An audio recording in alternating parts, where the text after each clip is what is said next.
Totoo mo yan ang tinolang manok. Ayan, nagpainit na ako dyan ng mantika. Nilagay ko na yung bawang at luya.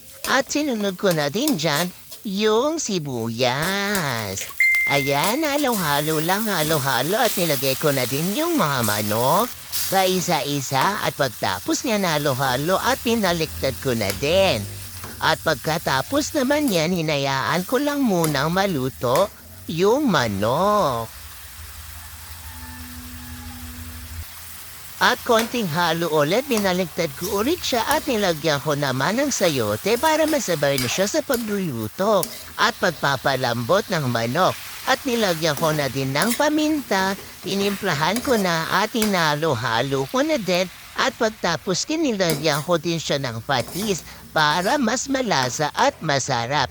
At nilunod ko na siya sa 4 liters na tubig. Charot lang. And then ayan, nilagyan ko ng tubig at syempre antayin lang natin kumulo yan hanggang sa maluto siya.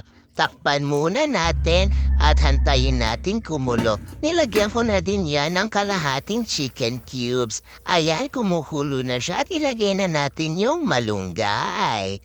At syempre, konting halo-halo-halo lang at lagyan na din natin siya ng asin. Mga 1,346 na asin. Charot lang. Eme!